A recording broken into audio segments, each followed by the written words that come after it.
স্বামীকে সারপ্রাইজ দিতে গিয়ে নিজেই সারপ্রাইজড হয়ে যায় হনু। তার স্বামী একটি মেয়ের সাথে বিবস্ত্র অবস্থায় শুয়ে আছে।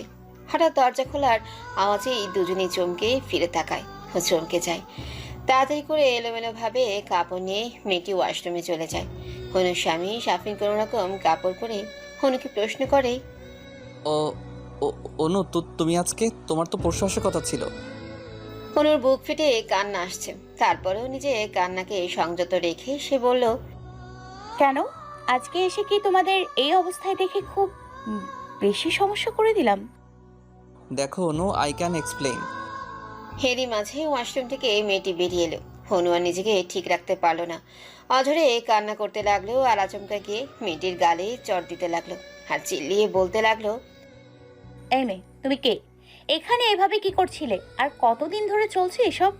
তোমাদের লজ্জা করে না এসব করতে? এইবার সাফিনের দিকে ফিরে, আপনার শরীরে এতই তেজ যে 3 দিন বাপের বাড়ি যাওয়াতে আর থাকতে পারছিলেন না, যে শরীরের তেজ পেটাতে পতিতা ঘরে তুললেন। এবার মেয়েটি ফুঁসে উঠে বেশ ঝাঁঝালো কণ্ঠে বলল, সাফি, তুমি চুপ করে বসে আছো কেন? তোমার স্ত্রী সেই কখন থেকে আমাকে যা তা বলে যাচ্ছে। তুমি কি তাকে কিছুই বলনি আমাদের সম্পর্কের কথা আর তোমাদের ডিভোর্সের ব্যাপারে? কথাটি শুনে অনুর মাথায় আকাশ ভেঙে পড়ল। ইরা শোনা, আসলে আমি সময় পাইনি ওকে বলার। আমি ঠিক করেছিলাম ও বাবা বাড়ি থেকে ফিরলে ওর সাথে ডিভোর্সের ব্যাপারে কথা বলবো। এর আগেই ডিভোর্স? কিসের ডিভোর্স শাফিন? কি বলছে এই রাস্তার মেয়েটা? একটা রক্ষিতার কথায় তুমি আর কিছুই বলতে পারলো না অনু। তার আগেই সাফিন এলোপাথারি মারতে লাগলো। তোর সাহস তো কম না, তুই আমার সামনে আমার ইরাকে বাইরের মেয়ে বলছিস, রক্ষিতা বলছিস। আজকের পর আমি আর তোর মুখ দেখতে চাই না। আমার চোখের সামনে থেকে চলে যাবি সারা জীবনের জন্য। আর কিছুদিনের মধ্যে ডিভোর্স লেটার পেয়ে যাবি বলে আর সাফিন ঘরে থাকলো না, বাইরে বের হয়ে গেল। এবার ইরা অনুর সামনে গেল। দেখলে তো কার স্থান কোথায়। তারপর ইরাও বের হয়ে গেল ঘর থেকে। দরজার পাশে বসে কান্না করছে অনু। ওঠার শক্তিটুকুও নেই শরীরে। এর আগে কখনো গায়ে হাত তোলেনি সাফিন, কখনো জোর গলায় কথা পর্যন্ত বলেনি। আর আজ সব শেষ হয়ে গেল। কি কমতি ছিল তার মধ্যে? কিছুদিন ধরেই অনু সাফিনের ব্যবহার লক্ষ্য করছিল। আগে অনু দুষ্টুমি করলে সাফিন খুশি হতো, আর এখন বিরক্ত হয়। প্রত্যেকটা কাজে নানান ধরনের কথা শোনায়, যার তার সাথেই তুলনা করে আর খারাপ ব্যবহার করে। কিন্তু কিছুক্ষণ পর আবার মাফ চেয়ে নিত, বলতো কাজের চাপে মাথা গরম থাকায় এরকম ব্যবহার করে। তাই অনু সাফিনের ব্যবহারগুলো মেনে নিয়েছিল। সাফিন আর অনু বিয়ে ছিল প্রেমের বিয়ে। 2 বছর সম্পর্কের পর সাফিন আর অনু পালিয়ে বিয়ে করে। সাফিন বেকার থাকায় অনুর পরিবারের লোক তাকে মেনে নেয়নি। তাই তো 22 বছরের ভালোবাসাকে ফাই ঠেলে সাফিনের হাত ধরে পালিয়ে গিয়েছিল, ভেবেছে কিছুদিন পর সবাই মেনে নেবে। আর মেনেও নিয়েছিল তাদের বিয়ের 1 বছর পর। সাফিনের পরিবার বলতে ওর মা, বড় ভাই ভাবেছিল। কিন্তু চাকরি হবার পর সাফিন আলাদা হয়ে যায়। অনুর শাশুড়ি উনিকে পছন্দ করতেন না। উঠতে বসতে নানান ধরনের কথা শোনাতেন, ভালো ব্যবহার করতেন না। কিন্তু তবু কখনোই তার মুখের উপরে কোনো কথা বলেনি। তার সব কথা মানতেই চেষ্টা করতো অনু। যথেষ্ট সম্মান করতো অনু তার শাশুড়িকে। সাফিনের ভাবির সাথে ভালো সম্পর্ক ছিল অনুর। সম্পর্কে যা হলে অনু আর রিধির সম্পর্ক ছিল 2 বোনের মতো। অনু ভাবির নাম রিধি। অনু বাবা মায়ের একমাত্র সন্তান। আর রিধি অনুকে নিজের ছোট বোনের মতোই স্নেহ করত। আর সাফিনের বড় ভাই শাওন তাকে ছোট বোনের মতো আদর করত। বিয়ের 1 বছর পর অনুর পরিবার মেয়েকে মেনে নেয় অনুকে। তাই প্রায় যাওয়া আসা করত, কিন্তু থাকতে পারতো না সাফিনের কারণে। তার কথা মতো অনুর বুকে মাথা রেখে না ঘুমালে তার ঘুমই হয় না। তাই অনু সারাদিন তার বাবার বাসায় থাকলেও রাতে সাফিন তাকে নিয়ে যেত। কিন্তু অনুর মায়ের শরীর খারাপ থাকার কারণে কিছুদিনের জন্য থাকতে গিয়েছিল। 2 দিন পর আসার কথা ছিল, কিন্তু হঠাৎ মাথা ঘুরে পড়ে যায়। তারপর ডাক্তার দেখানো হলে ডাক্তার কিছু টেস্ট দেয়। রিপোর্ট পাওয়ার পর জানতে পারে অনু প্রেগনেন্ট। তার জন্যই অনু সাফিনকে সারপ্রাইজ দিতে 2 দিন আগেই পাশে এসেছিল। কিন্তু তারপর যা হলেও তার জন্য সে মোটেও প্রস্তুত ছিল না। কোনো শরীরের আঘাতের থেকে মনের আঘাতটা বেশি ছিল। সে সাফিনের এমন পরিবর্তন মেনে নিতে পারছে না। বহু কষ্টেই উঠে দাঁড়ালো অনু। তারপর বারান্দায় দোলনায় বসে পড়ল। তার প্রেগনেন্সির খবর আর দেওয়া হলো না সাফিনকে। শাফিনের সাথে কথা বলতেই হবে। তারপর সে যাবে শাফিনের জীবন থেকে সারা জীবনের জন্য। কিন্তু তার কিছু প্রশ্নের উত্তর দিতে হবে শাফিনকে। এসব ভাবতে ভাবতেই কখন যে ঘুমিয়ে পড়লো অনু জানেই না। শাফিন ভাবছে কি করে পারলো ও অনুর গায়ে হাত তুলতে। দোষ তো তারই ছিল। গায়ে হাত না তুলে বোঝানো উচিত ছিল যে সে থাকতে চায় না তার সাথে। হয়তো ভালোবাসাটা নেই আগের মতো। আচমকা শাফিন তার হাতে আঘাত করতে লাগলো। এই হাত দিয়ে সে অনুকে মেরেছে। কেন জানি তার বুকে চিনচিনে ব্যথা করছে। কিন্তু সে তো অনুকে ভালোবাসে না। তাহলে কেন এমন হচ্ছে? মায়ায় পড়ে? হয়তো অনেকগুলো দিন একসাথে থাকার কারণে হয়তো মায়া হয়েছে, তাই তার কষ্ট হচ্ছে। মেয়েটার তো কোনো দোষ নেই। হতো তার সর্বোচ্চ দিয়ে সংসারটাকে হাগলে রেখেছে। শাফিনের ভালো লাগা খারাপ লাগা নজর দিয়েছে। অসুস্থ হলে সেবা করা, সকালে অফিসে যাওয়ার আগে সব কিছু গোছগাছ করা, রাত্রে নিজে না খেয়ে ডিনারের জন্য অপেক্ষা করা, সর্বোচ্চ চেষ্টা করেছেন মেয়েটা। কিন্তু সময়ের সাথে সাথে কীভাবে জানি ভালোবাসাটা হারিয়ে গেছি মন থেকে। হয়তো ইরার ঝাঁঝালো রূপ দেখে, তার স্টাইল দেখে, কথাবার্তার আচরণ সব কিছুতেই শাফিন মুগ্ধ হয়, যা আগেই অনুর জন্য হতো। অনু মেয়েটা বড্ড সেকেলে, সব সময় শাড়ি পরে থাকে। বিবিএ কমপ্লিট করার পরেও চাকরি না করে সংসার সামলানোর জন্য ঘরে থাকে, রান্না করে। সব কাজের জন্য শাফিনের উপর নির্ভর থাকে। সব কিছুতেই তাই অনুমতি লাগবে। নিজস্ব কোনো স্বাধীনতা নেই মেয়েটার মাঝে। বেশি সাজগোজ পছন্দ না তার। হালকা কাজল আর কপালে টিপ, হাঁচের চুড়ি আর হালকা লিপস্টিক, এই তার সাজ। সবসময় সাধারণ থাকতেই পছন্দ করে সে। অফিসেও কোনো পার্টিতে গেলেও সে বড্ড সাধারণ সাজে যেত। তার বন্ধুদের সাথে ভালোভাবে কথা বলতে চাইতো না, মিশতে চাইতো না, যা মাঝে মাঝে শাফিনকে বিব্রত করে দিত। তাই তো সে তাকে পার্টিতে নিত না। অন্যদিকে ইরা মেয়েটা যেন কোনো মডেলের থেকেও কম নয়। অফিসে সব সময় টিপটপ করে চলে, সবার সাথে এই হাসি মুখে কথা বলে। যে কোনো পার্টিতে এসে থাকে মধ্যমণি। তার রূপের চর্চা সবার মুখে মুখে। আর সেই মেয়েটা শাফিনকে প্রপোজ করে, তাই তো সে অনুকে বাদ দিয়ে তার দিকে ঝুঁকেছে। আর সব থেকে বড় যা শাফিনকে মুগ্ধ করেছে তা হলেও স্বাধীনতা। মেয়েটা স্বাধীনভাবে চলাচল করতে পছন্দ করে, কারোর উপরে নির্ভর না। ফিজিক্যাল রিলেশনে যেতে চায়নি শাফিন ডিভোর্সের আগে, কিন্তু ইরার জোর জবরদস্তি করায় সে আর না করতে পারেনি। এমনিতেই সে ইরার রূপে মুগ্ধ। তারপর কোন ঘরে যেন তাদের মধ্যে সম্পর্কটা হয়েই যায়। কিন্তু প্রত্যেকবার শারীরিক সম্পর্কের পর শাফিন বিষণ্ণতায় ভুগত। তার মনে হতো সে অনুকে ধোঁকা দিচ্ছে। কই, অনুর সাথে মিলনের পর তো কখনোই এমন বিষণ্ণতায় ভুগত না, যেন মনটা আরো ফুরফুরে হয়ে যেত। তাই তারপর থেকেই শাফিন অনুর সাথে কারণে অকারণেই খারাপ ব্যবহার শুরু করে। কিন্তু কেন জানি আবার গিল্টি ফিল হতো যে মেয়েটার কোনো দোষ নেই, তাই সে ক্ষমা চেয়ে নিত নানান বাহানায়। তার ঠিক 1 মাস পর আজ অনু সব জেনে যায়। আরেকটা বিষয় সে লক্ষ্য করেছে, অনুকে ছাড়া তার ঘুম হয় না। হয়তো অনেক দিনের অভ্যাস, তাও পরিবর্তন হয়ে যাবে ইরাকে পেয়ে। হীরাকে সে কথা দিয়েছে খুব তাড়াতাড়ি অনুকে তাদের সম্পর্কের কথা বলেই ডিভোর্স দিয়ে দিবে আর তাকে বিয়ে করবে। তাই তো এত দূর আগানো। সে সঠিক সময়ের অপেক্ষায় ছিল, কিন্তু অনুর মায়াভরা মুখ দেখে সে আর কিছু বলতেই পারতো না। অনু খুব ফর্সা না হলেও উজ্জ্বল সামনা, চোখ দুটো টানা টানা, সরু নাক আর পাতলা ঠোঁট দুটো গোলাপের পাপড়ির ন্যায় লাল। অসম্ভব মায়া তার চেহারায়। হয়তো যে কেউ তার মায়ায় পড়ে যাবে, যেমন ভার্সিটির প্রথম দিনেই শাফিন তার মায়ায় পড়েছিল। অনু প্রচণ্ড চঞ্চল মেয়ে আর প্রচুর দুষ্ট, এই জিনিসটাই টানতো শাফিনকে তার মায়াবতীর দিকে। কিন্তু ইদানিং কেন জানি মায়াবতীর দুষ্টুমিগুলো তার বিরক্তের কারণ হতো। এইসব কথা ভাবতে ভাবতে শাফিন বাড়িতে পৌঁছলো। বাড়িতে ঢুকে দেখলো মেইন দরজা খোলা। সে তাড়াতাড়ি রুমে ঢুকলো। রুমটা ফাঁকা দেখে হঠাৎ তার বুকে ধুক করে উঠল। কি যেন নেই রুমটাতে। তাহলে কি সত্যি মায়াবতী চলে গেছে তাকে ছেড়ে? হঠাৎ সে বুঝতে পারলো সে কি ভাবছে। সে তো অনুকে ভালোবাসে না, অনুর কথা ভাববে না সে আর। এখন থেকে শুধু ইরার কথাই ভাববে। কিন্তু তার কেন জানি মনে হচ্ছে অনু এই ঘরেই আছে। অনুর উপস্থিতি সে বুঝতে পারে, তাই সে প্রত্যেকটা ঘর আর ওয়াশরুম চেক করলো, কিন্তু অনুকেই পেল না। তাই হতাশ হলো। হঠাৎ বেলকনির কথাই মনে পড়লো সে। দ্রুত বেলকনিতে গেলেও গিয়ে দেখে অনু দোলনায় শুয়ে আছে।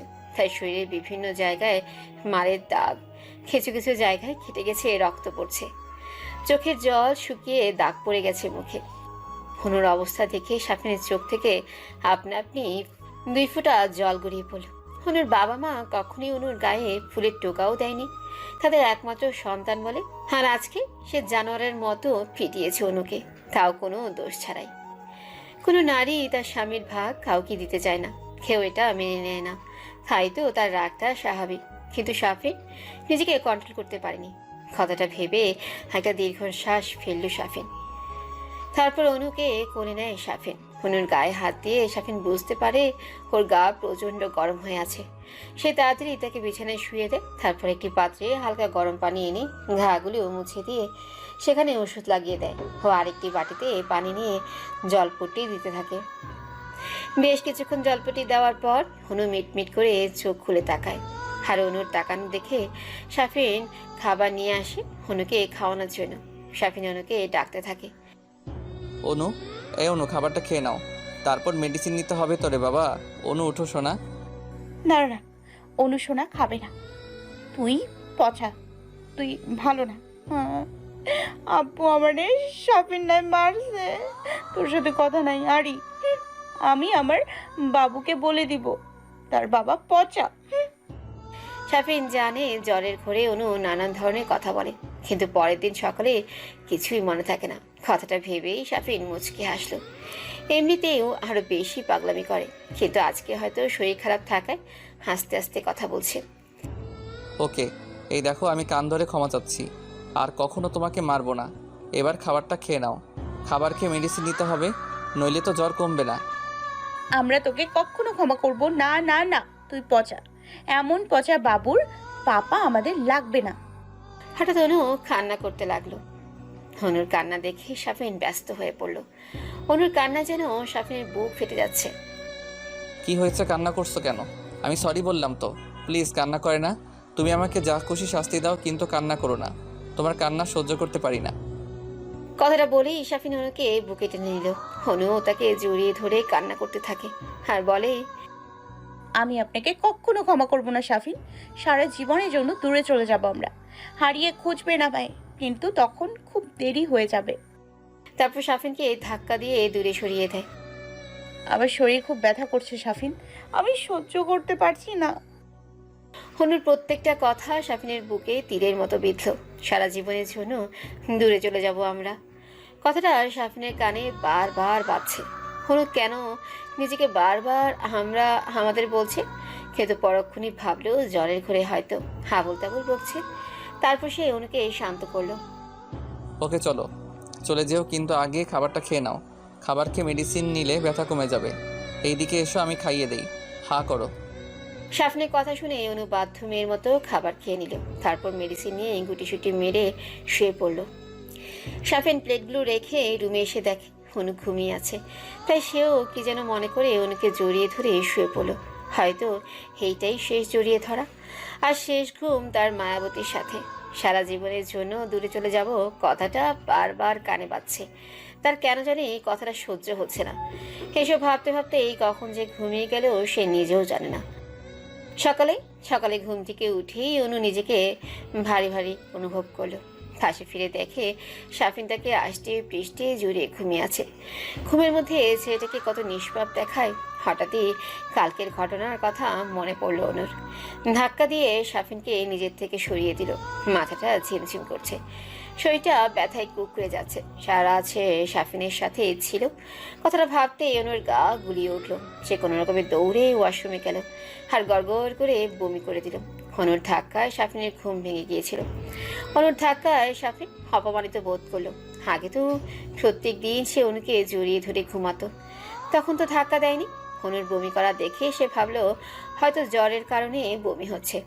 তাই সে উঠে ওয়াশরুমে গেল অনুকে ধরতে, কিন্তু তার আগেই অনু তাকে হাত উঠিয়ে ধরতে মানা করে দেয়। তাই সে সেখান থেকে বাড়ির বাইরে চলে যায়। অনুর ইগনোরেন্স সহ্য হচ্ছে না সাফিনের। হঠাৎ সে ভাবতে লাগলো, সে কি অনুকে ছাড়া থাকতে পারবে? একবার অনুর সাথে কথা বলতে হবে। সে অনুকে ডিভোর্স দেবে না, সেও থাকবে, ইরাও থাকবে, কিন্তু সে থাকবে বন্ধু হয়ে। কিন্তু ইরা কি ব্যাপারটা মেনে নিবে? আর অনুই বা মানবে কেন বন্ধু হয়ে থাকতে? সেও তো একজন লাইফ পার্টনার চায়। তাহলে এই ডিভোর্সের পর কি আবার বিয়ে করবে? অন্য কেউ অনুর উপর অধিকার খাটাবে কথাটা ভাবতেই কেন যেন সাফিনের রাগ উঠে গেল। যেন কেউ তার ভিতর থেকে বলছে অনু শুধু তার, অনুর উপর অধিকার শুধুই তার। তারপর সে বাসায় রওনা দেয়, তার অনুর সাথে কথা বলতে হবে। অনুর সাথে কথা বলতে হবে। মানুষ তো দুটো বিয়ে করেও সংসার করে, হয়তো আগের মতো ভালোবাসতে পারবে না, কিন্তু চেষ্টা করবে। ইরা এবং সে আলাদা আলাদা থাকবে, তাদের সব চাহিদা পূরণ করার চেষ্টা করবে। সে দুজনের সাথেই সুখে থাকবে। তাহলে ইরাকে পাবে, আর অনু অন্য কারো কাছেই যেতে পারবে না, তার হয়েই থাকবে। কথাটা ভেবেই সাফিনের ভালো লাগছে। আগে অনুকে মানাতে হবে, তারপর সে ইরার সাথে কথা বলবে এই বিষয়ে। তার বিশ্বাস অনু মেনে নেবে তার সব শর্তে, কারণ অনু তাকে ভীষণ ভালোবাসে। এখন চিন্তা শুধু ইরাকে নিয়ে। কথাগুলো ভাবতে ভাবতে সে ঘরে ঢুকে যায়। দরজা যেভাবে খোলা ছিল সেভাবেই খোলা আছে, তাই ঘরে ঢুকতে সমস্যা হয়নি। তারপর সে অনুকে খুঁজতে থাকে। ওয়াশরুম থেকে পানির আওয়াজ আসছে, হয়তো অনু শাওয়ার নিচ্ছে, তাই সে অপেক্ষা করতে থাকে অনুর। অপরদিকে অনু 1 ঘন্টা যাবৎ শাওয়ারের নিচে কান্না করছে, আর ভাবছে তার জীবনটা তো অন্যরকম হওয়ার কথা ছিল। তাহলে কেন এমন করলো সাফিন তার সাথে? সব প্রশ্নের উত্তর তাকে দিতে হবে, তারপর সে যাবে। আর বেশিক্ষণ থাকলো না সে, কারণ এতে তার বাচ্চার সমস্যা হতে পারে। বাচ্চাটা তো আর কোনো দোষ নেই, তবে সে কেন কষ্ট পাবে? আর কাঁদবে না সে, এই তার শেষ কান্না। বাচ্চাটার জন্য হলেও তাকে বাঁচতে হবে।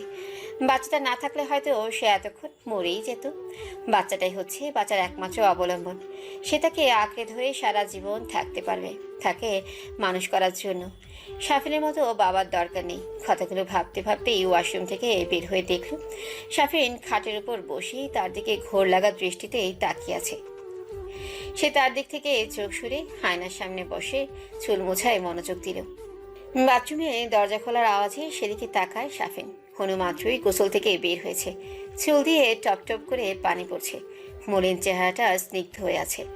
ঘরের মাঝেই সে উঠে এসে অনুকে পেছন থেকে আঁকড়ে ধরে ওর ভেজা চুলে মুখ ডুবিয়ে দিল।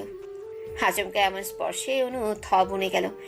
দেখলো সাফিন তার চুলে মুখ ডুবিয়ে দাঁড়িয়ে আছে। সে দ্রুত উল্টো দিকে ঘুরে সাফিনকে বেশ জোরেই ধাক্কা দিল, আর বলতে লাগলো, লজ্জা করেন আপনার? এত কিছুর পরেও আপনি আমাকে স্পর্শ করছেন। মেয়েমানুষের শরীর দেখলে আর নিজেকে ঠিক রাখতে পারেন না, তাই তো? অনুর ধাক্কাতে সাফিনের হুঁশ ফেরে, আর তার কথাতে সাফিনের রাগ উঠে যায়। তারপরেও নিজেকে যথেষ্ট সংযত রেখে সে অনুকে বলে, দেখো অনু, কালকের জন্য আমি তোমার কাছে ক্ষমা চাচ্ছি। ভুলটা আমারই ছিল। ইরার কথা তোমাকে আগে বলা উচিত ছিল। আর আমার মনে হয় আমি এখন আর তোমাকে ভালোবাসি না, আমি ইরাকে ভালোবাসি। তাই জোর করে সম্পর্ক রাখার কোনো মানেই হয় না। আমি তোকে ভালোবাসি না। কথাটা শুনে অনু কান্নায় ভেঙে পড়লো, আর সাফিনকে প্রশ্ন করলো, কি দোষ ছিল আমার যার কারণে আপনি আমার সাথে এমন করলেন? কি কমতি রেখেছিলাম আমি? সব সময় আপনার চাওয়া পাওয়াকে প্রাধান্য দিয়েছি, আপনার ভালো লাগা খারাপ লাগা নজরে রেখেছি, আপনার সব কাজে আপনাকে একজন ভালো বন্ধুর মতো সাপোর্ট করেছি। তাহলে কেন আপনি এমন করলেন? কেন শাফিন, কেন আমাকে এত বড় শাস্তি দিলেন?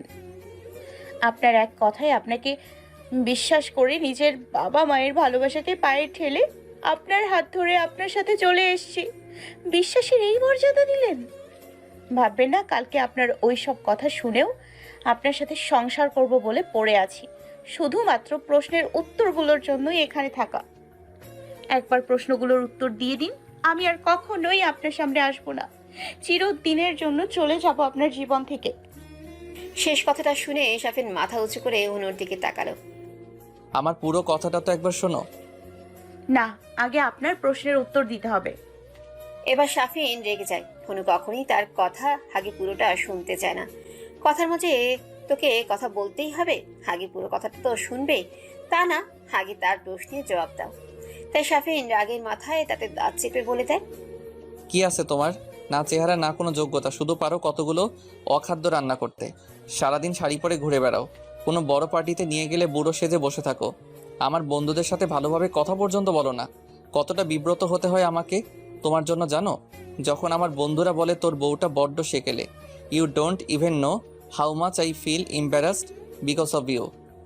আমার বিষয়ে খেয়াল রাখার কথা বলছো তো? তোমার আর সারাদিন বাসায় কাজই বা কী থাকে, তাই তো? আমার ভালো লাগা খারাপ লাগার বিষয়ে নজর রাখো, সারাদিন বাসায় থাকো আর আমার অন্ন ধ্বংস করো। প্রতিদিন রাত্রে বাসায় আসলে কানের সামনে মশা মাছির মতো ভনভন করতে থাকো। আজকে একটা হয়েছে, সেটা করেছে, হ্যান ত্যান। ফ্রাইডে হলে ঘুরতে যাব, রিকশায় চড়বো, যত লো ক্লাস মেন্টালিটির আদিক্ষেতা। দূরে কোথাও ঘুরতে যেতে চাও না, সামান্য রোমান্স করতে গেলেই পালাই পালাই করো। You don't even satisfied me into bed. তোমার বেড পারফরমেন্সও অত ভালো না। আর ইরাকে দেখো, যেন সাক্ষাৎ একজন মডেল, যেমন রূপ তেমনি গুণ। একজন স্বাধীন নারী, এমন মেয়ে আমি সবসময় চাইতাম আমার লাইফ পার্টনার হিসেবে। ইভেন তার বেড পারফরমেন্স তোমার থেকে 1000 গুণ ভালো। বেডে সে আমাকে তোমার থেকে ভালো সাপোর্ট করে। ঠিক এসব কারণে আমি তোমার কাছ থেকে মুক্তি চাই। শুনতে পেরেছো তুমি? এখন আমার চোখের সামনে থেকে দূর হও। তোমার এই মুখ কখনো আমাকে দেখাবে না। ডিসগাস্টিং। বলেই শাফিন কাপড় নিয়ে ওয়াশরুমে ঢুকে যায়। তার মাথা ঠান্ডা করতে হবে। কি বলতে চেয়েছিল আর কি হয়ে গেল। উফ। অন্যদিকে অনু স্তব্ধ হয়ে দাঁড়িয়ে আছে। কি বলে গেল শাফিন তাকে? ছি ছি ছি ছি। সে বসে বসে অন্ন ধ্বংস করছে। সে শাড়ি পরে তাই সে গেলে সে শাফিনকে বিছানায় সুখ দিতে পারেনি। নিজের উপর ঘৃণা হচ্ছে। এই লোকটাকেই সে এতদিন ভালোবেসেছিল, একসাথে থেকেছে আর এত বিশ্বাস করেছে, আর সে কিনা তাকে এসব কথা বলে গেল। অনুর ভালোবাসাগুলো তার কাছে আদিক্ষেতা মনে হয়। তার চোখ দিয়ে আপনা আপনি পানি পড়ছে। চোখের পানি বাদ মানছে না। সে তার প্রশ্নের উত্তর পেয়ে গেছে, আর এক মুহূর্তও থাকবে না সে এখানে। কোনো কিছু না নিয়েই ঘর থেকে বের হয়ে গেলে অনু। রাস্তায় এলোমেলো ভাবে হাঁটছে সে। বারবার শাফিনের কথাগুলো মাথায় ঘুরপাক খাচ্ছে। শেষ পর্যন্ত খাবারের খোঁটা তাকে শুনতে হলো। এত ভালোবাসার এই ফল পেল সে। তার ভালোবাসা তো ওর কোনো খাঁজ ছিল না। এখন সে কোথায় যাবে? বাবা মার কাছে যাওয়ার মুখ নেই তার। তাদের কথা অমান্য করেই তো সে শাফিনের সাথে গিয়েছিল। এখন কোন মুখে সে বাবা মায়ের কাছে? সব কিছু ভাবতে ভাবতেই সে পাশের একটা পার্কে গিয়ে বসে। সকাল থেকে কিছুই খাওয়া হয়নি তার উপরে শরীরে অসম্ভব ব্যথা ও জ্বর।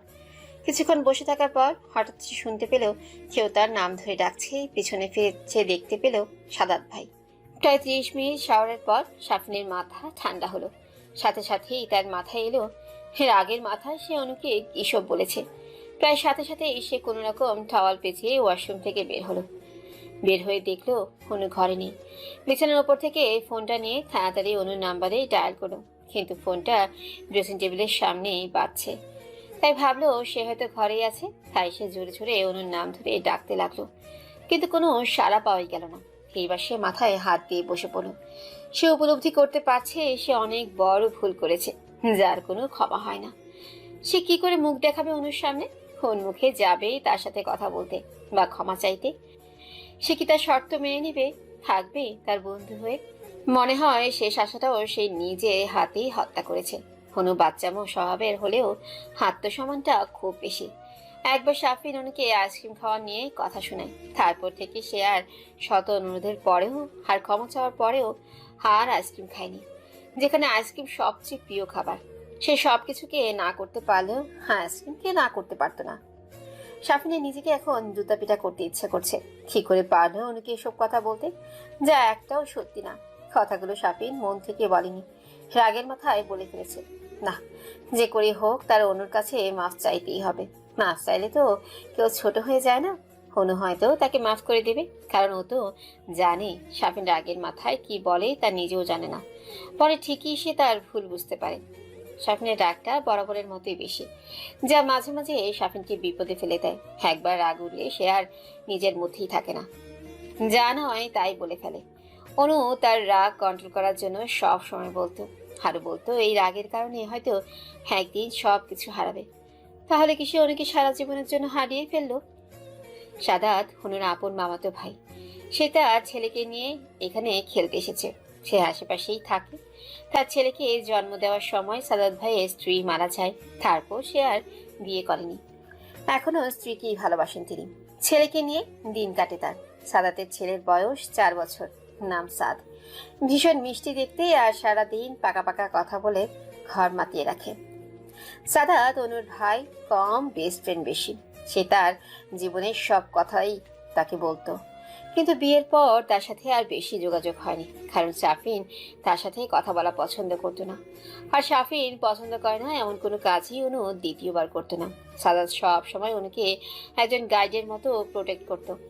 সকল বিষয়ে ভালো পরামর্শ দিত, যদিও সে অনুর থেকে বয়সে প্রায় 10 বছরের বড় ছিল। সাদাতকে দেখে অনুও নিজেকে ঠিক রাখতে পারল না। হঠাৎ জড়িয়ে ধরে কান্না শুরু করলো। এমন আচরণে সাদাত হকচকিয়ে গেল। তারপর সে আস্তে আস্তে তাকে শান্ত করলো। হয়েছে অনু, আর কেঁদো না বাচ্চাটা। কি হয়েছে তোর?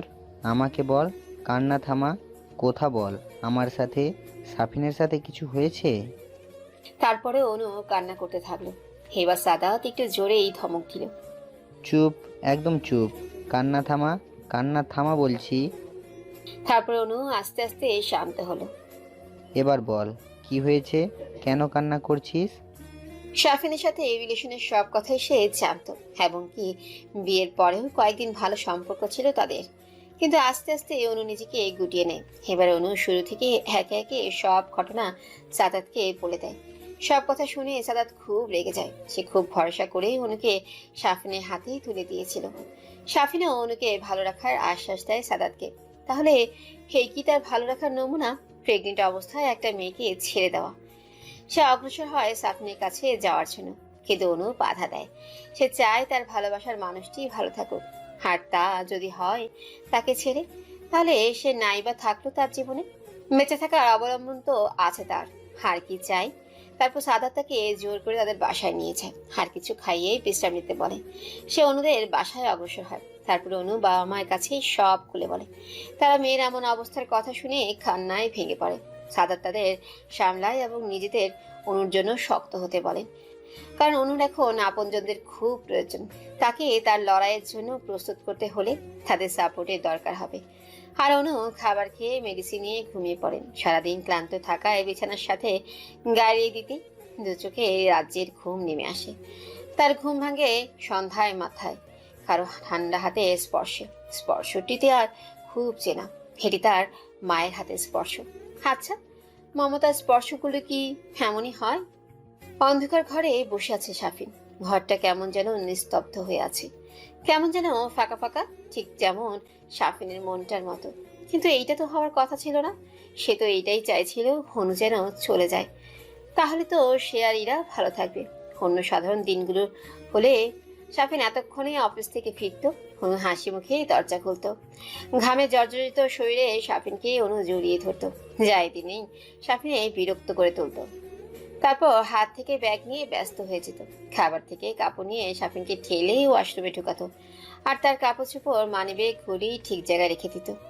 সাফিন শাওয়ার থেকে বের হলে টাওয়াল দিয়ে মাথা মুছে দিত। তারপর তার সারাদিনেই কাজকর্মগুলো হাসি মুখে সাফিনের সাথে শেয়ার করত। কিন্তু সাফিন আগে বিরক্ত না হলে হীরার সাথে সম্পর্ক হওয়ার পর কেন যেন এগুলো বিরক্ত লাগতো। মাঝে মাঝে হনুকে ধমক দিয়ে চুপ করাতো। তারপর দুজনেই ডিনার করে শুয়ে পড়তো। আর যেদিন ইরার সাথে বাইরে থেকে ডিনার করে আসতো সেদিন অনু না খেয়েই শুয়ে থাকতো। তাই অনুকে খাওয়ানোর জন্য সামান্য হলেও সাফিন খাবার খেত। সাফিনের খুব ইচ্ছে করছে অনুর সাথে দেখা করতে, একটু কথা বলতে, কিন্তু না, সে বলবে না। তাই সে হীরার নাম্বারে ডায়াল করলো, কিন্তু ফোন অপর পাশ থেকে ব্যস্ত দেখাচ্ছে। ঘন্টা দুয়েক আগেও হীরার সাথে কথা হয়েছে ওর। তার বেশিরভাগ কথাই ছিল হানিমুনে কোথায় যাবে, এঙ্গেজমেন্ট রিং কেমন হবে, তাদের ওয়েডিং কেমন হবে, বিয়ের পর কোথায় কোথায় ঘুরতে যাবে, এসব নিয়ে। আর আসল বিষয় ছিল কিভাবে অনুকে ডিভোর্স দিতে হবে।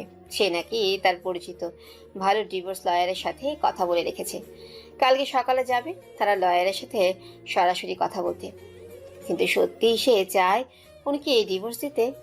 তার মাথায় নানান জিনিস ঘুরপাক খাচ্ছে।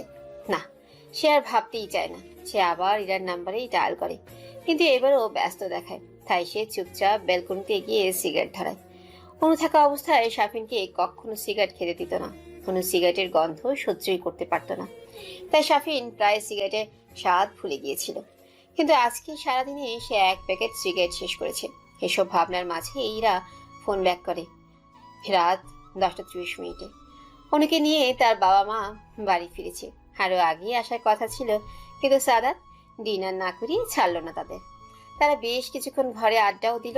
অনু ছোটবেলা নিয়ে তাকে কিভাবে সব সময় সাদাত সাহায্য করতো তা নিয়ে বেশ হাসাহাসি করলো। এসবের মধ্যে অনু প্রায় চুপই ছিল। মাঝে মাঝে 2-1 কথা বলেছে, আর বেশিরভাগ সময় চুপ করে থেকে মুচকি হেসেছে। অনু ছোটবেলা থেকেই ভীষণ দুষ্ট ছিল। সারাদিন দুষ্টুমি করে বেড়াতো, আর সাদাত সব সময় তাকে দুষ্টুমির জন্য শাস্তি দিত। শাস্তি পেয়ে অনু মাঝে মাঝে কান্না করত, তারপর আবার সবাই মিলে তাকে হাসাতো। এই সবই ছিল অনুকে সাফিনের দেওয়া কষ্ট থেকে কিছু সময়ের জন্য দূরে রাখার চেষ্টা মাত্র। বাসায় এসে অনু নিজের ঘরে ফ্রেশ হলো। বিকেলে ঘুমানোর কারণে এখন আর ঘুমিয়ে আসছে না তার। সারা সন্ধ্যায় কান্না আটকে রাখতে পারলেও এখন আর কান্না বাদ মানছে না। সে বালিশের মুখ গুজে চিৎকার করে কান্না করতে লাগলো। এরই মাঝে হঠাৎ দরজায় কেউ কড়া নাড়ল। সে তাড়াতাড়ি কান্না বন্ধ করে দরজা খুলে দেখল তার মা দাঁড়িয়ে আছে। মা, তুমি এত রাতে কোনো প্রয়োজন ছিল কি? হনু ওর মা বুঝতে পারল হনু এতক্ষণ কান্না করছিল। চোখ মুখ লাল হয়ে আছে, চোখগুলো ফুলে গেছে। তার মেয়ের জীবনটা কেন এমন হলো ভেবেই সে একটা দীর্ঘশ্বাস ফেলল। সে জানতো অনু একা থাকলেই কান্না করবে, তাই তো সে সিদ্ধান্ত নিয়েছে যতদিন যাবৎ নিজেকে শক্ত না করতে পারে ততদিন পর্যন্ত সে অনুর সাথেই থাকবে, তাকে সাপোর্ট করবে। কারণ এই সময়ে মায়ের মানসিক চাপের কারণেই বাচ্চাদের সমস্যা হয়ে থাকে, যা মোটেও ভালো না। সে জানে বাচ্চাটা অনুর বেঁচে থাকার একমাত্র চাবিকাঠি। সাদাতের কথা অনুযায়ী শাফিন তাকে ডিভোর্স দেবে বলেছে, তাই একটা ডিভোর্সি মেয়ের একটা বাচ্চা দুনিয়াতে আনতে হলে অনুকে শক্ত হয়ে দাঁড়াতে হবে। তার জন্য তার প্রচুর সাপোর্টের দরকার আর মোটিভেশনের দরকার, যা অনুর বাবা মা ও সাদাত দিবে। অনুকে বোঝাতে হবে ভালো থাকার জন্য কোনো শাফিনের মতো কোনো পুরুষ মানুষের প্রয়োজন নেই। তাই সে বলল, কেন? কোনো দরকার ছাড়া কি আমি আমার মেয়ের কাছে আসতে পারি না বুঝি? আমি এমনিতেই এসেছি তোর সাথে থাকবো বলে। কতদিন হয় তোর সাথে থাকি না। অনু বুঝতে পারলো তার মা হয়তো বুঝতে পেরেছে সে এখন কান্না করছে, তাই তার সাথে থাকতে এসেছে যাতে সে কান্না করতে না পারে। এরই মাঝে অনুর বাবা হাতে করে গরম দুধ নিয়ে প্রবেশ করে। আরে বাবা, তোমার হাতে দুধ কেন? তোমার জন্য মামনি। এখন তোমার সাথে অন্য আরেকজন আছে, তাকে তো সুস্থ হয়ে ঘরে আসতে হবে নাকি? তার জন্য তো বেশি বেশি করে পুষ্টিকর খাবার খেতে হবে। আমি কিন্তু না শুনবো না, তাড়াতাড়ি করে দুধটুকু ফিনিশ করো। কিন্তু আমি তো দুধ খাই না, তুমি তো জানো। প্লিজ বাবা, জোর করো না। আমি তোমার কোনো কথা শুনবো না। আমি তোমাকে খেতে দিয়েছি না, আমি তো আমার নাতিকে খাওয়াচ্ছি। আমার সাথে খেলতে হলেও তো ওদের শক্তির প্রয়োজন। তাড়াতাড়ি শেষ করো, তাড়াতাড়ি। অনু বুঝতে পারলো এখন আর কথা বাড়িয়ে লাভ নেই। অজ্ঞাত অনুকে নাক চেপে দুধটুকু খেয়ে ফেলতে হলো। বরাবরই দুধ অনুর অপছন্দনীয় খাবার, তাকে জোর করে এই দুধ খাওয়ানো যায় না, কিন্তু তার সন্তানের ভালোর জন্য তো এতটুকু করতেই পারে। যেখানে তার বাবা মা তাকে দূরে ঠেলে না দিয়ে এত আপন করে নিয়েছে তার সন্তানের জন্য, সেখানে দুধ খাওয়া কি এত বড় কাজ? ঠিক সেই মুহূর্ত থেকে সে প্রতিজ্ঞা করল সাফিনকে মনে করে সে আর কান্না করবে না। যে তাকে ভালোবাসে না তার জন্য সে কান্না করে তাকে যারা ভালোবাসেন তাদেরকে কেন কষ্ট দিচ্ছে? অনু তার বাবা মাকে জড়িয়ে ধরল আর তাদের জীবনে এগিয়ে যাবে বলে আশ্বাস দিল। যেখানে থাকবে না কোনো সাফিন নামের কোনো পিছুটান। ভালো থাকার জন্য প্রথমে যা করতে হবে তা হলো এই শহর থেকে দূরে থাকা। কারণ এই শহরের আনাচে কানাচে তারা প্রেম করে বেরিয়েছে, তাই এখানকার প্রত্যেকটা জায়গায় সাফিনকে মনে করিয়ে দেয়। তাই সে শহর থেকেই দূরে চলে যাবে। তারপর সিদ্ধান্ত নেয় সে লেখাপড়া চালিয়ে যাবে, কারণ সাফিন তার যোগ্যতায় প্রশ্ন তুলেছে। তার থেকে বেশি যোগ্য হয়ে তবেই সে সাফিনের সামনে দাঁড়াবে আর দেখিয়ে দিবে সাফিন কখনো তার যোগ্যই ছিল না। আর অতীতকে ভোলানোর সব থেকে ভালো উপায় হচ্ছে নিজেকে ব্যস্ত রাখা, এত ব্যস্ত রাখা যাতে অতীত নিয়ে ভাবার সময়ই না থাকে। আর এর সব থেকে ভালো মাধ্যম হচ্ছে লেখাপড়া চালিয়ে যাওয়া। সাফিন নামে যে কেউ একজন তার জীবনে ছিল তা একবারের জন্য মুছে ফেলতে চায় অনু, কিন্তু চাইলেই কি সবকিছু মন থেকে মুছে ফেলা যায়? ঠিক কোনো এক গভীর রাতে দীর্ঘশ্বাস হয়ে বেরিয়ে আসে কালো অতীতগুলো, সাথে কিছু সুখময় স্মৃতি। সাফিনের সাথে খুব তো খারাপ ছিল না সে। অনু বিবিএ কমপ্লিট করার পর বিয়ে করে, তারপরে আর পড়াশোনা বা চাকরির দিকে ঝুঁকেনি সে। কারণ অনুর সব সময় ইচ্ছে ছিল বিয়ের পর সে চাকরি করবে না, সংসারী হবে। সাফিনের পছন্দ মতো রান্নাবান্না করবে, ঘর গোছাবে, বাচ্চা পালবে আর সাফিনের খেয়াল রাখবে। তাই আর নিজেরও পড়াশোনা কন্টিনিউ করেনি বা সাফিনেও আগ্রহ দেখায়নি। ইরার কল দেখে তাড়াতাড়ি রিসিভ করে সাফিন। ফোন ধরতেই জিজ্ঞেস করে, কার সাথে কথা বলছিলি এতক্ষণ যাবত? সে কখন থেকে ফোন দিচ্ছি, বারবার বিজি দেখাচ্ছে। সাফিনের এই কথাটাই যথেষ্ট ছিল হীরাকে রাগাবার জন্য। সেও বলে ফেলে, কেন? এখন কি তোমার কাছ থেকে পারমিশন নিয়ে আমার ফোনে কথা বলতে হবে? কার সাথে কথা বলছি, কি কথা বলছি, কতক্ষণ ধরে কথা বলবো, সব কিছু তোমাকে বলতে হবে? আমাকে কি অনু পেয়েছ যে সব কিছুর কৈফিয়ত আমি তোমাকে দেব? সব কিছুতেই তোমার পারমিশন চাইব? হঠাৎই সাফিন দমে গেল। সে শান্ত স্বরে ইরাকে বলল, সরি ইরা, ভুল হয়ে গেছে। আসলে মাথা ঠিক ছিল না, তারপর আমি তোমাকে অনেকক্ষণ যাবৎ ফোন দিচ্ছি, বারবার বিজি দেখাচ্ছে, তাই হুট করে মাথা গরম হয়ে গিয়েছিল। ভুলে বলে ফেলেছি। তুই যার সাথে খুশি কথা বলো, আমার কোনো সমস্যা নেই। জানোই তো, রাগ উঠলে আমার মাথা ঠিক থাকে না, যা তা বলে ফেলি। এবার ইরা স্বাভাবিক কণ্ঠে বলল, আমি অনু না যে তোমার রাগের ধার ধরে বসে থাকবো। যাকে আসলে এক পুরনো ফ্রেন্ডের সাথে কথা বলছিলাম, তাই তোমার ফোন খেয়াল করিনি। কি জন্য ফোন দিয়েছো বলো? কিছুক্ষণ আগেই না কথা বললাম তোমার সাথে। সাফি দীর্ঘ নিঃশ্বাস ফেলল। সে অনুকে মনে না করার জন্য ইরাকে ফোন দিয়েছে, কিন্তু ইরাও বারবার অনুর কথা তুলে ওর কথা মনে করিয়ে দিচ্ছে। কেন? তোমার সাথে কথা বলার জন্য বুঝি কারণ থাকতে হবে? এমনিতে কথা বলা যাবে না? আর কিছুক্ষণ আগে কেন বলছো? প্রায় 2 ঘন্টা আগে কথা বলেছি আমরা। তোমার কথা মনে পড়ছিল তাই ফোন দিলাম। এইরা চলো না তাড়াতাড়ি বিয়ে করে ফেলি।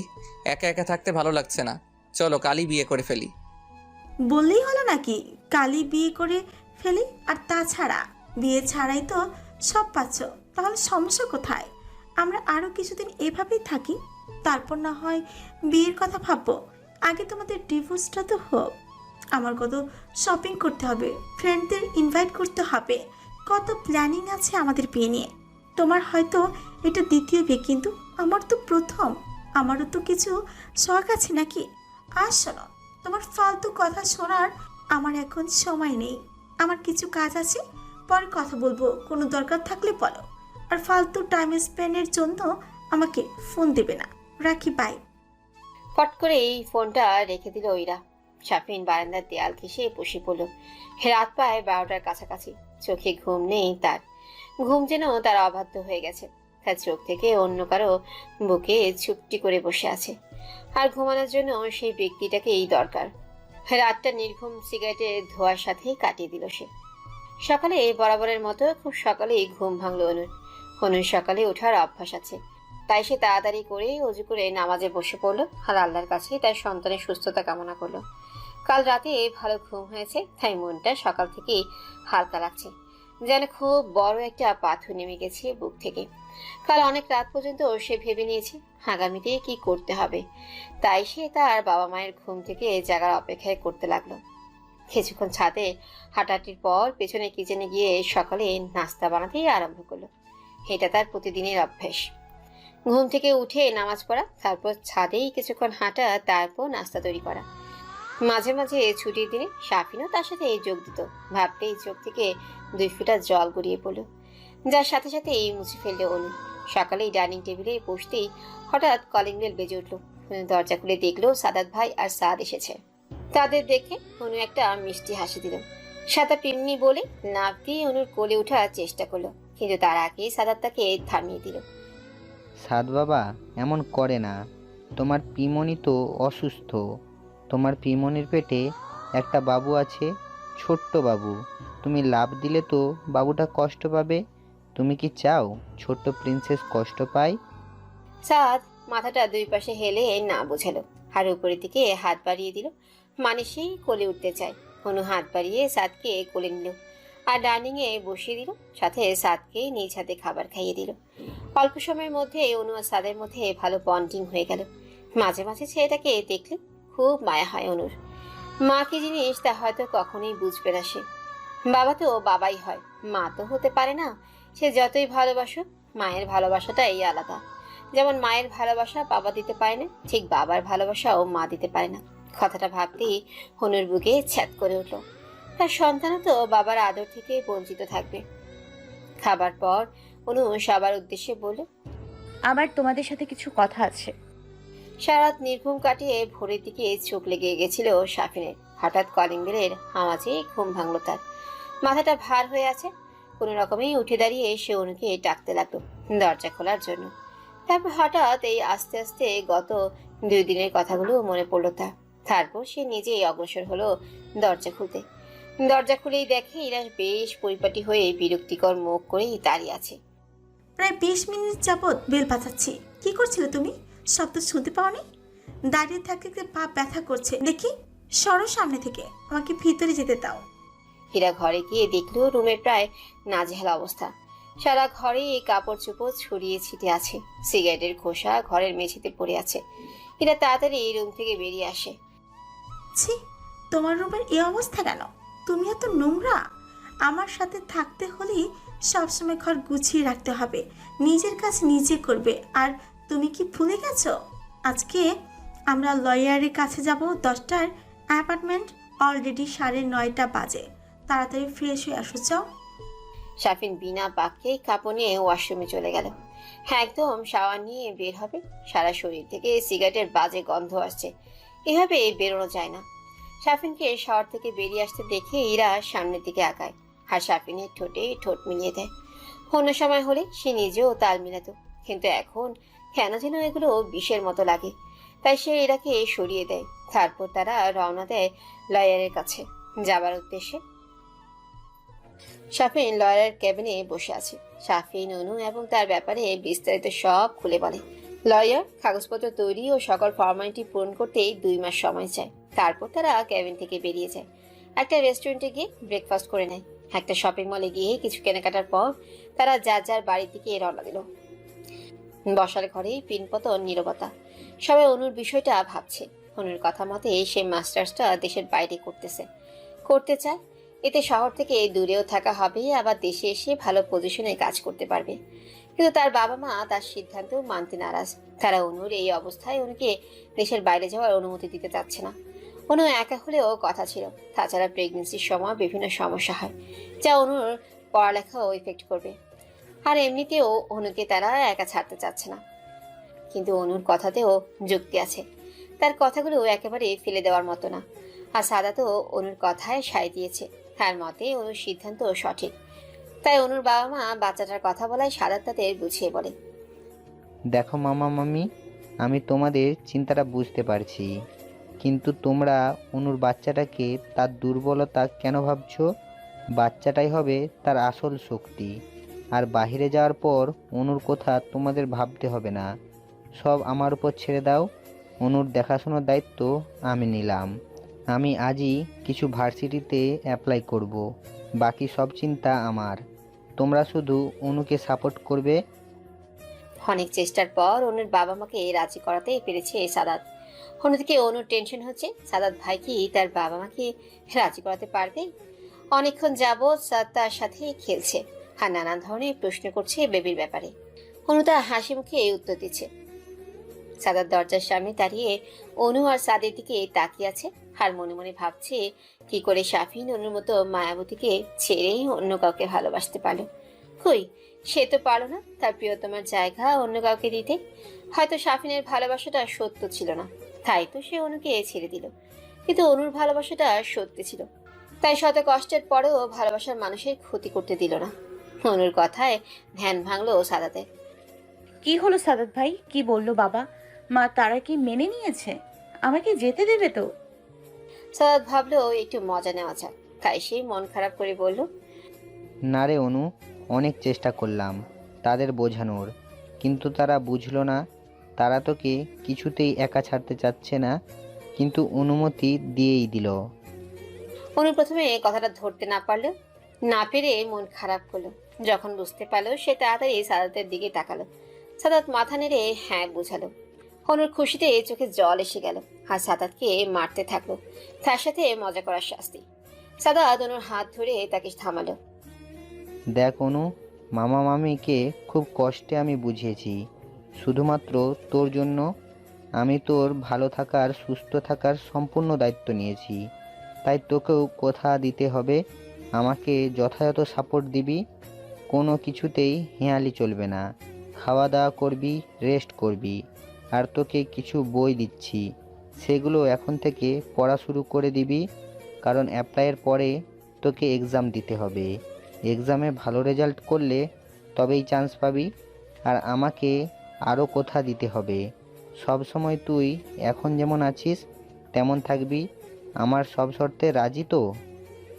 উফ, এত বড় লেকচার! ওকে ওকে বাপ আমার, তোর সব কথা মেনে চলবো, সব সময় হাসি খুশি থাকবো, ঠিক মতো খাবো, রেস্ট করব আর পড়ালেখা করব। এবার খুশি তো? সাদাত মুচকে এসে হুম, চল তোর বই নিয়ে আসি। আর ডাক্তারের কাছেও যেতে হবে, তাই না? আর সব থেকে বড় দায়িত্ব আমি তোকে দিলাম, আমার প্রিন্সেসের খেয়াল রাখা। আমার প্রিন্সেসের সেবা যত্ন যদি কোনো ত্রুটি হয়, তবে গিয়ে তোর কান ধরে দেশে নিয়ে আসবো। তোকে কে বলেছে প্রিন্সেস হবে? আমার তো একটা প্রিন্স চাই, ঠিক সাফে। আর কিছু বললো না অনু। অন্যদিকে ঘুরে গেল। সাদাত কথা ঘোরানোর জন্য বলল, চল চল, জলদি জলদি রেডি হ, তোদের তো আবার আটা ময়দা মাখতে সব সময় চলে যায়। প্রত্যুত্তরে অনু কিছু বলল না। 10 মিনিটের মধ্যে অনু আর সাদাত বেরিয়ে গেল বই কেনার উদ্দেশ্যে। তারপর সেখান থেকে হসপিটালে যাবে। ইরাকে কিছু দূর এগিয়ে দিয়ে শাফিন যেই রাস্তা পর হতে যাবে, অমনি কিছু দূর হসপিটালে গেটের সামনে তাকিয়ে সে থমকে গেল। অনু একটা ছেলের সাথে বেশ হাসাহাসি করে হসপিটালের গেট থেকে বের হচ্ছে। ছেলেকে চিনতেও বেশি সময় লাগলো না শাফিনের। ছেলেটা সাদাত, অনুর মামাতো ভাই। অনু আর সে খুব বেশি ফ্রেন্ডলি, তাই শাফিন সাদাতকে পছন্দ করতো না। আর অনুকেও নিষেধ করে দিয়েছিল সাদাতের সাথে যোগাযোগ রাখতে। অনু এক বাক্যে মেনে নিয়েছিল। তাহলে হঠাৎ কেন সে সাদাতের সাথে হসপিটালে এলো? কোনো সমস্যা হয়নি তো অনুর? সে এগিয়ে গেল অনুর দিকে, কিন্তু তাদের কাছে পৌঁছার আগেই তারা একটি রিকশায় নিয়ে চলে গেল। শাফিন কয়েকবার অনুর নাম ধরে পেছন থেকে ডাকলো, কিন্তু সে শুনতেই পেল না। দেখতে দেখতেই শাফিনের দৃষ্টি থেকে চলে গেল তারা। বাইরে বের হওয়ার পর থেকেই অনু কিছুটা মনমরা হয়েছিল, তাই সাদাত তাকে নানা কথা বলে হাসানোর চেষ্টা করছিল। বিভিন্ন ধরনের কৌতুক বলছিল, হাসির ঘটনা বলছিল, আর সেগুলো শুনেই অনু খিলখিল করে হাসছিল। সাদাতের সাথে থাকলে কিছু সময়ের জন্য হলেও সে শাফিনের দেয়া কষ্টের কথা ভুলে যায় অনু। কিন্তু সে জানে এই হাসি মুখের পেছনে রয়েছে আরেকটা মুখ, যেখানে রয়েছে ভালোবাসার মানুষটাকে কাছে না পাওয়ার বেদনা। যে মানুষটা দুনিয়াতে কোনো অস্তিত্ব, তাকে নিঃস্বার্থভাবে ভালোবাসা। কিছু ভালোবাসা মনে হয় এমনই হয়, মানুষের অস্তিত্ব না থাকলেও তার স্মৃতি নিয়ে সারা জীবন বেঁচে থাকা যায়। ডাক্তারের সাথে দেখা করার পর ডাক্তার তাকে নানা ধরনের উপদেশ দেয় এবং বেশি বেশি করে ফলমূল ও সবজি খেতে বলে। আর কোনো ধরনের দুশ্চিন্তা করতে নিষেধ করে, এতে বেবির সমস্যা হতে পারে। আর কিছু মেডিসিন দিয়ে দেয় নিয়মিত খাবারের জন্য, আর প্রতি মাসে কমপক্ষে একবার করে চেক আপ করার জন্য পরামর্শ দেয়।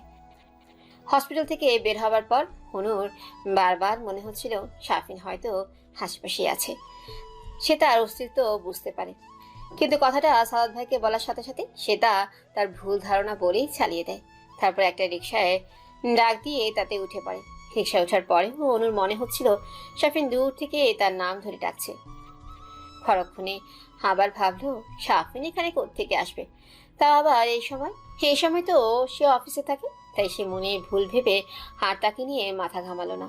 কিন্তু সে যদি একবার পিছনে ফিরে দেখতো, তাহলে বুঝতে পারতো কেউ একজন তার দিকে রাগ আর ভয় মিশ্রিত চোখে তাকিয়ে আছে। অনুকে বাসায় নামিয়ে দিয়ে সাদকে নিয়ে চলে গেল। তার গুরুত্বপূর্ণ কাজ আছে বলে মিসেস রাবিয়া অনেক করে লাঞ্চ করে যেতে বলল। সে অন্য একদিন বলে চলে গেল। তিনি আর কথা বাড়ল না। অনু ঘরে গিয়ে ফ্রেশ হয়ে কিছুক্ষণের জন্য শুয়ে পড়ল। আজ বেশ হাঁটাহাঁটি হয়েছে তার, তাই ক্লান্ত সে।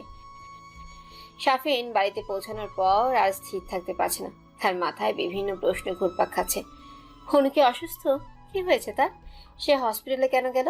আর কেনই বা সাদাতের সাথে এত হাসি খুশি ভাবে কথা বলছিল?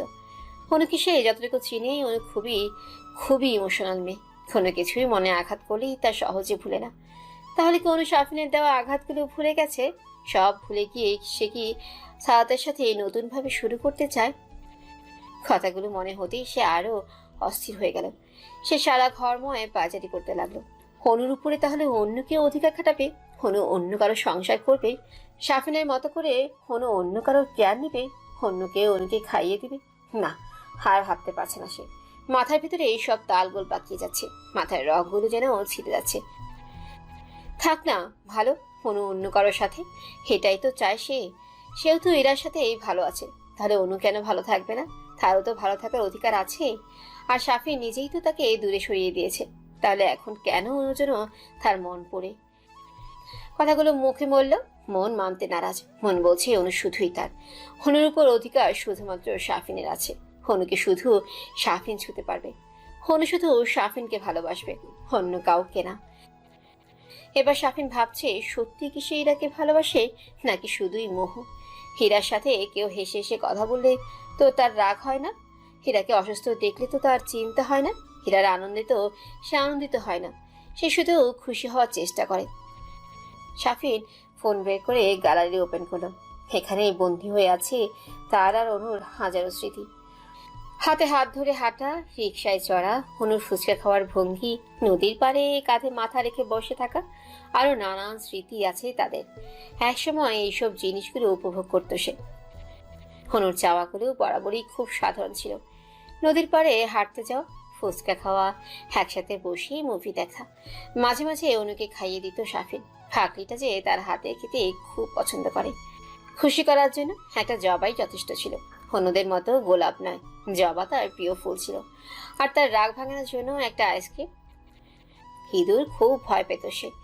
ইঁদুর দেখলেই চিৎকার করে বাড়ি মাথায় তুলে নিত। তাই মাঝে মাঝে সে ইঁদুরের ভয় দেখিয়ে হনুকে দিয়ে তার বাড়তি কাজ আদায় করে নিত। কথাগুলো ভেবেই শাফিন হেসে উঠল। শাফিনের মনে হচ্ছে কত যুগ পর হয়ে গেছে সে অনুকে দেখে না। এরই মধ্যে ইরার ফোন আসে। হ্যালো ইরা, বল। কি করছো তুমি? আর তোমার গলার আওয়াজটা এমন লাগছে কেন? ও কিছু না, এমনি বেশিক্ষণ শাওয়ারে ছিলাম তো তাই গলাটা একটু বসে গেছে। তুমি বলো, তোমার কি খবর, কি জন্য ফোন দিয়েছো? ও, আসল কথা তো বলতে ভুলেই গেলাম। আগামী সপ্তাহে আমার এক ফ্রেন্ডের বার্থডে। সেখানে আমরা কিছু ফ্যামিলি ফ্রেন্ডরাও থাকবে। আমি তোমার কথাও বলে রেখেছি ওদের, তাই তুমিও ইনভাইটেড। আমি চাচ্ছি তোমাকে সবার সাথে ইন্ট্রোডিউস করাতে, আর সেখানে আমাদের এঙ্গেজমেন্টের কথা বলবো বাবা মায়ের সাথে। ও আচ্ছা ঠিক আছে, সময় আর প্লেস বলে দিও তাহলেই হবে। ওহ, মানে কি সাফিন, তুমি এক্সাইটেড না? আমি তোমাকে আমার ফ্যামিলির সাথে পরিচয় করে দিতে চাচ্ছি, এঙ্গেজমেন্টের কথা বলতে চাচ্ছি। আর তোমার মধ্যে সামান্যতম এক্সাইটমেন্ট নেই তো শুধু ও বলছো। লাইফ সিরিয়াসলি সাফিন, তুমি জানো আমি কতটা এক্সাইটেড? সাফিন, সত্যি করে বলো তো, তুমি কি আমায় নিয়ে সিরিয়াস তো, নাকি বউ জলসকে পাগল হয়ে গেছ? আরে না, কি বলছো এসব তুমি? আমি আসলে একটু নার্ভাস তো তাই এমন করে বললাম। তুমি শুধু শুধু চিন্তা করছো। আচ্ছা বলো, তোমার কি গিফট চাই পার্টির জন্য? শাফিন জানে কিভাবে ইরাকে শান্ত করতে হয়। গিফটের কথা শুনে হীরা শান্ত হলো।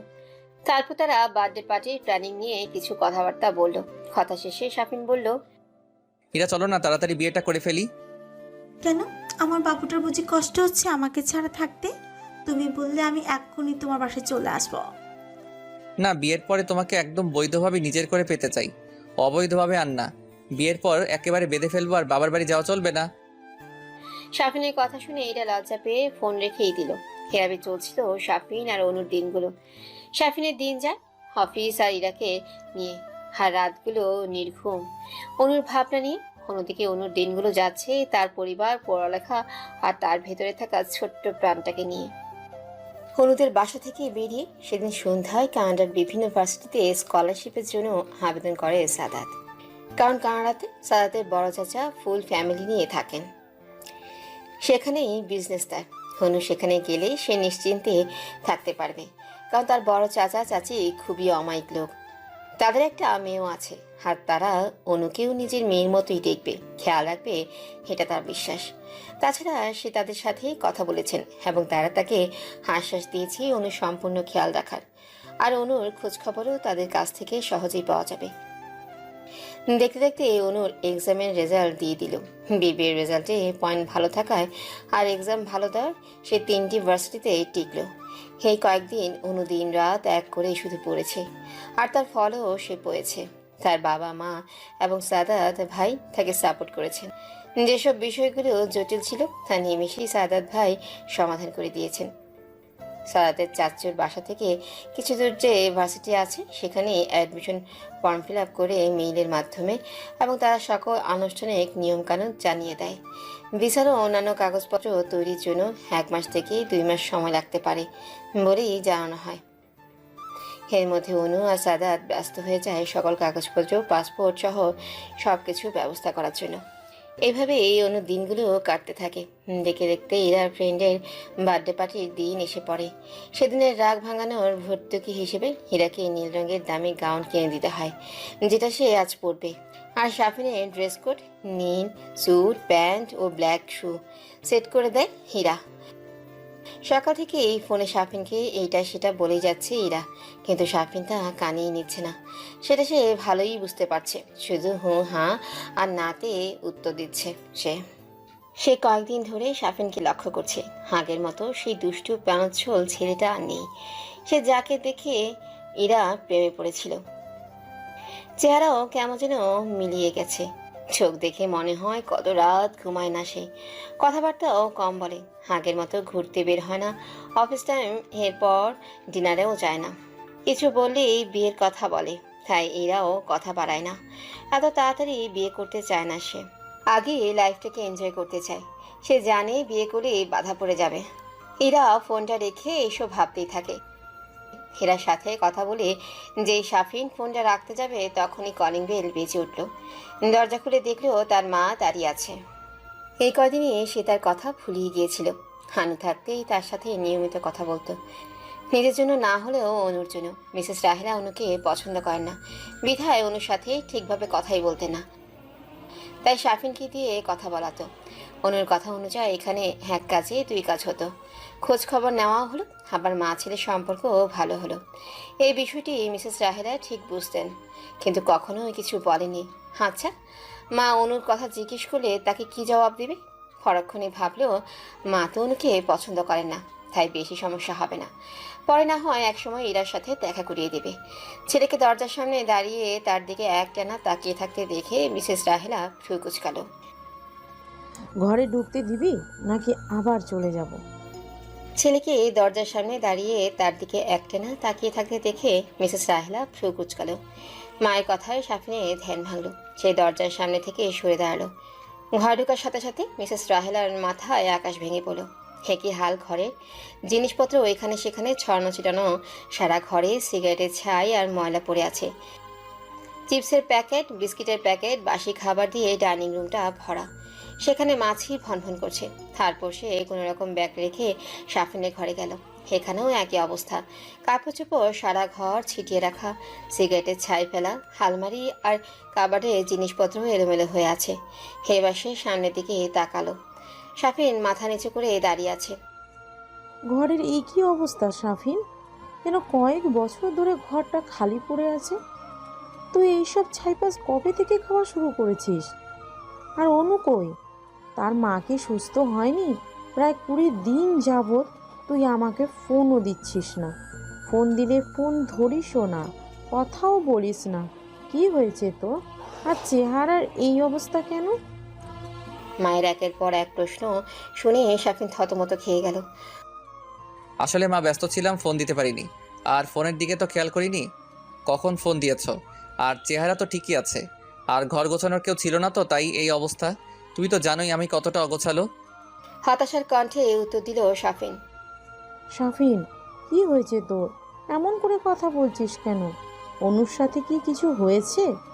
আর তুই যে কতটা অগোছালো তা তো আমি জানি, তাই অনুকে রেখে নিশ্চিন্তে গিয়েছিলাম। কিন্তু এই কি হাল করে রেখেছিস তোর? আর অনুই বা কোথায়? আমি কয়েকবার ওর নাম্বারে ফোন দিয়েছি, তুই ফোন ধরছিলি না দেখে, কিন্তু প্রত্যেকবার নাম্বার বন্ধ পেয়েছি। অনু নেই, মা চলে গেছে। চলে গেছে মানে? ঝগড়া হয়েছে তোদের? ঝগড়া করে চলে যাওয়ার মতো মেয়ে তো অনু না। আর ঝগড়া করলেই চলে যেতে হবে কেন? ঝগড়া তো সব স্বামী স্ত্রীর মধ্যে হয়। সত্যি করে বল বাবু, অনু কোথায়? আর তুই কি বলেছিস অনুকে যে মেয়েটা রাগ করে চলে গেল? কদিন হয়েছে সে গেছে? শাফিন ছোট্ট করে উত্তর দিল। প্রায় 3 সপ্তাহ। কথাটা শুনেই রাহেলা হাতকে উঠল। যে ছেলের অনুকে ছাড়া একদিন থাকতে পায় না, সে ছেলে আজকে প্রায় 3 সপ্তাহ ধরে একা থাকছে। তাই তো চেহারার এই অবস্থা। হনু মেয়েটার উপর রাগ হচ্ছে তার। সবকিছু জেনে বুঝে সে তার ছেলের সাথে এমন করতে পারলো। এবার আসলে বেশ করে কয়েকটা কথা শুনিয়ে দিবে সে। সাহেরা সামনাসামনি যতই কথা বলুক না কেন, মনে মনে অনুকে সে খুব ভালোবাসে। জানে তার ছেলে এবং সংসারের জন্য অনু ঠিক আছে, কিন্তু আদর করলে যদি মাথায় উঠে যায় তাই সে সব সময় টাইট দিয়ে রাখে। কথায় আছে না, শক্তের ভক্ত নরমের চপ। কিন্তু এবারের অনুর কাজটা রাহেলার পছন্দ হয়নি। যতই রাগ থাকুক না কেন, তার ছেলেকে একা রেখে চলে যাবে, এটা কেমন কথা? ফোন দে ওকে, আমি কথা বলবো ওর সাথে।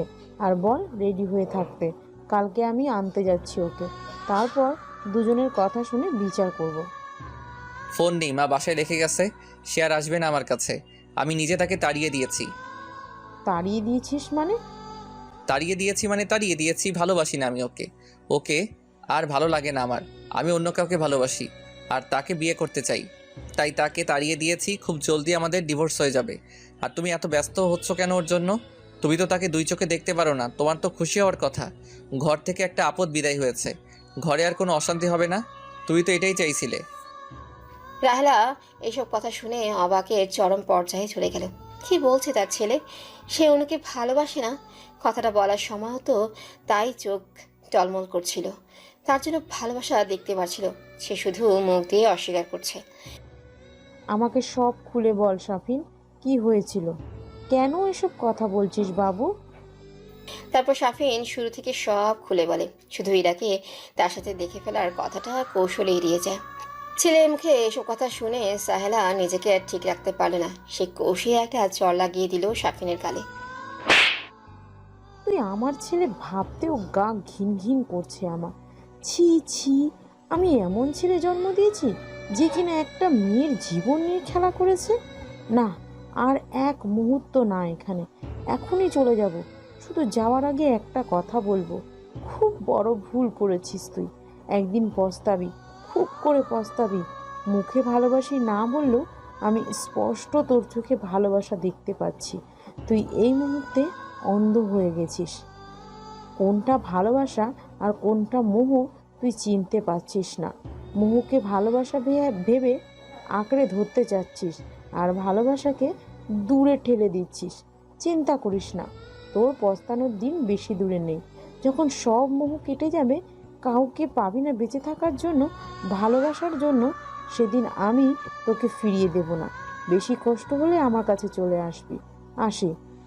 মা, তুমি এই প্রথম আমার গায়ে হাত তুললে।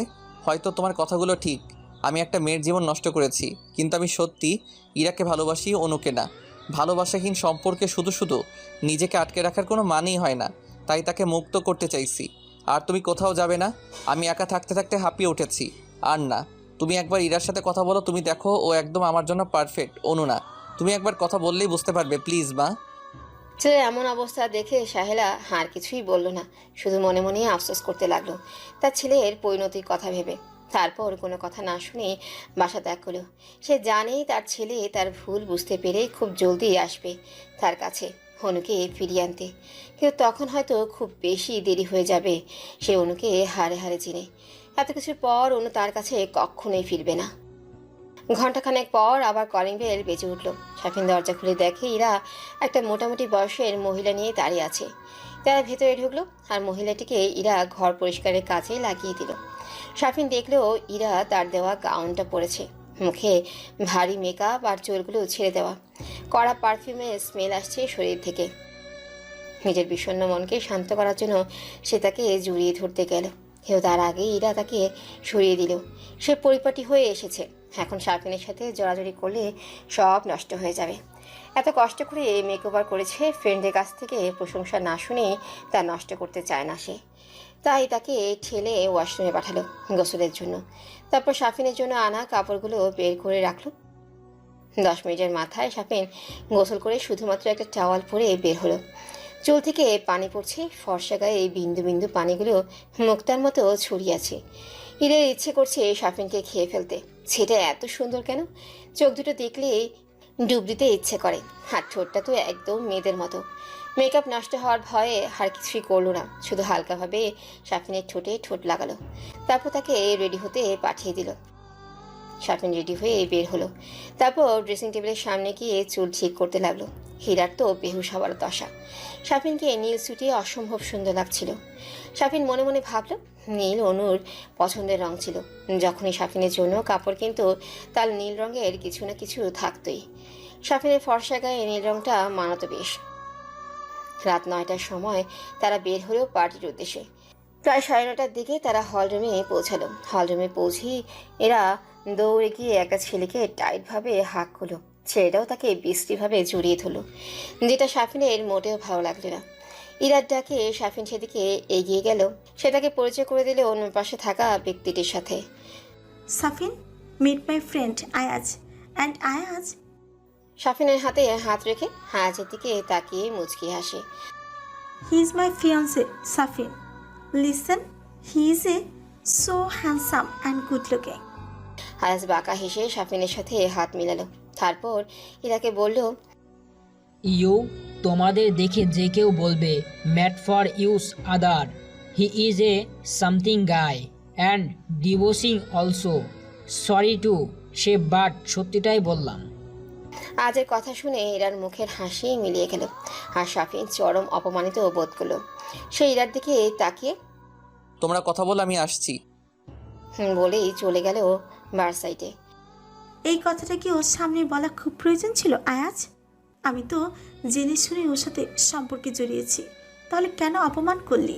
তুই জানিস ও কতটা হার্ট হয়েছে? আজ বাঁকা হেসে ইরাকে বলল, কুল বেবি কুল, যা সত্যি তাই বলেছিলাম। সে কষ্ট পাবে জানলে বলতাম না, কিন্তু একটা কথা ভেবে দেখো, ওর আগে বিয়েটা ছিল প্রেমের বিয়ে। সেখানে 2 বছর রিলেশনের পর বিয়ে করলো, আর বিয়ের 2 বছরে ভালোবাসা সব শেষ হয়ে গেল। আর তোদের রিলেশনের বয়স মাত্র 2 মাস। তোকে যে সে 2 মাস ইউজ করে তার প্রথম স্ত্রীর মতো ফেলে দেবে না, তার কি ভরসা আছে? বলেই সে চলে গেল অন্যদিকে। তার কাজ যতটুকু ছিল সে করে ফেলেছে, বাকিটা এরা নিজেই করবে। আয়াতের কথাগুলো শুনে এরা ভাবনায় পড়ে গেল। আয়াতের কথাগুলো ফেলে দেওয়ার মতন নয়। যেখানে 2 বছরের ভালোবাসা টিকলো না 2 বছর, তাহলে তাদের 2 মাসের ভালোবাসা কদিনই বা টিকবে? সে অনুর গায়ে হাত তুলতে 2 মিনিটও ভাবল না। এমনকি ভরসা আছে কদিন পর তারা একই অবস্থায় হবে না। তার শাফিনের সাথে কি আগানো উচিত, নাকি সে বেশি ভাবছে? শাফিন খুব ভালো ছেলে, অনু তার যোগ্য ছিল না, তাই সে তাকে ছেড়ে দিয়েছে। কিন্তু ইরার তো সব যোগ্যতা আছে, তাহলে তাকে কেন ছাড়বে ভেবে আয়াজের বলা কথাগুলো মাথা থেকে ছেড়ে ফেলল। তারপর শাফিনের খোঁজে বেরিয়ে পড়ল। অনুর বাইরে যাওয়ার জন্য কাগজপত্র সম্পূর্ণ রেডি, শুধু ভিসা আসার অপেক্ষায় আছে। সেটাও 15-20 দিনের মধ্যেই পৌঁছে যাবে বলে কর্তৃপক্ষ জানিয়েছে। তাই সে বাকি দিনগুলো তার বাবা মার সাথে কাটাচ্ছে। বাবার কাছে ছোট্ট বাচ্চাদের মতো চকলেট আইসক্রিমের আবদার করে, মায়ের কাছে বিভিন্ন রান্নার আবদার করে, যদিও কিছু ভালো মতো খেতে পারে না। খাওয়ার সাথে সাথে গড়গড় করে বমি করে দেয়। কিন্তু অন্যদের মতো অনুর প্রেগনেন্সিতে হত সমস্যা হয় না, শুধু মাঝে মাঝে এই বমি হয়। তেল দিয়ে দেওয়া, ঘুমানোর সময় বিলি কেটে দেওয়া তার নিত্যদিনের আবদার। প্রতিদিন সকাল বিকাল বাবার সাথে হাঁটতে যায় আর নানান বিষয় নিয়ে গল্প করে। মাঝে মাঝে সাদাত ভাই সাদকে নিয়ে আসে, আড্ডা দেয়, গল্প করে আর বাচ্চাদের মতো অনুকে এটা সেটা বোঝায়। অনু অবুঝ বাচ্চার মতো শুধু হুম হাঁ করেই মাথা নাড়ে। আর তাদের এসব কাণ্ড দেখে অনুর বাবা মা মিটিমিটি হাসে। অনুর মা মনে মনে ভাবে, ইস, যদি ছেলে মেয়ে দুটোকে একসাথে করে দেওয়া যেত সারা জীবনের জন্য, তাহলে হয়তো তারা সব সময় এমন হাসি খুশি থাকতো। কিন্তু সে জানে অনু কখনই তার কথা শুনবে না, কারণ ছোটবেলা থেকেই অনু সাদাতকে বেস্ট ফ্রেন্ডের মতো ভাবে। হ্যাঁ, সাদাত তো বিয়ে করবে না, সে তার স্ত্রীকে এখনো ভালোবাসে। ভাবতে একটা চাপা নিঃশ্বাস ছাড়লো। হঠাৎ তার হাতে ফোনটি কেঁপে উঠল। স্ক্রিনে নাম্বার দেখে রাবেয়া অবাক হয়ে গেল। এটা অনুর শাশুড়ির নাম্বার। মাঝে মাঝে এই কথা হতো তাদের। মহিলা বেশি কথা বলতে চাইতেন না, কিন্তু তার কথা শুনে বোঝা যেত সে অনুর যথেষ্ট খেয়াল রাখে। তিনি অসুস্থ হয়ে যাওয়ার পর মিসেস রেহানা প্রায় তার খবর নিতেন। ফোনটা বাজতে বাজতে বন্ধ হয়ে গেল। কয়েক সেকেন্ড পর আবার ফোনটা বেজে উঠল। সে কাঁপা কাঁপা হাতে রিসিভ করলো। ফোনের ওপাশ থেকে ভেসে আসলো কিছু কথা।